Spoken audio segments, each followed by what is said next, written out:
గత కొద్ది రోజులుగా ఎవరైతే సింగర్ మంగ్లీ గారు ఉన్నారో సత్యవతి బాయి మీద అనేక అసత్య ఆరోపణలు జరుగుతున్నాయి.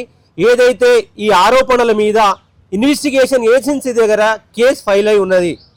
కేసు ఫైల్ అయ్యే క్రమంలో గత వారం 10 రోజులుగా వ్యక్తిగత స్వభావ లాభం కోసం మంగ్లీ గారిని, గిరిజన సమాజాన్ని మొత్తం ద్రోహిగా చిత్రీకరించే కుట్రలు జరుగుతున్నాయి.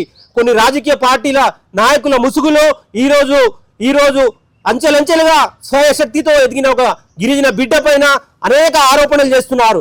మేము ఒకటే డిమాండ్ చేస్తున్నాం, మీరెవరైతే బాధితుల పక్షాన మేము కూడా అనేక విషయాలపైన చర్చించడం, వాళ్ళ పక్షాన పోరాటం చేస్తున్నాం.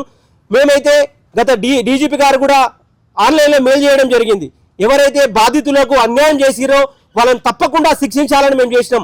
ముఖ్యంగా గత 5-10 రోజుల నుంచి బాధితులు వస్తున్నారు కదా, బాధితుల తరపు నుంచి ఎవరైతే నిజమైన ఎవిడెన్స్ ఉన్నాయో బాధితుల తరపు నుంచి జబ్బాలు కొట్టి తడిచి మీడియా సమావేశాలు పెడుతున్నారు కదా, వాళ్ళ దగ్గర ఏం ఎవిడెన్సెస్ ఉన్నాయి, ఆ ఎవిడెన్సెస్ తీసుకెళ్లి ఇన్వెస్టిగేషన్ ఏజెన్సీకి ఇవ్వండి. ఎవరైతే మీరు ముద్దాయిగా మంగ్లీని చిత్రీకరిస్తున్నారో నిజంగా మంగ్లీ గారే ముద్దాయి అయితే మీ దగ్గర ఉన్న ఎవిడెన్స్ ఇచ్చేసి మంగ్లీ గారిని దోషిగా తేల్చండి. మీరు ఎందుకు ఆమె పైన నింద ఆరోపణలు చేస్తున్నారు? ఎక్కడ వెళ్తుంది సమాజం? ఏం మాట్లాడుతున్నారు? రోజుకి ఏం చేస్తున్నారు? అసలు చదువుకున్న వాళ్ళం మనం, ఉద్యమాలు చేసిన వాళ్ళం మనం, ఈరోజు సమాజానికి ఏం మనము హితు పలుకుతున్నాం? ఒక వ్యవహారం జరిగింది, ఇలా తప్పు ఒప్పు అనేది ఇన్వెస్టిగేషన్ ఏజెన్సీలు తేలుస్తాయి. మనమే న్యాయస్థానమా?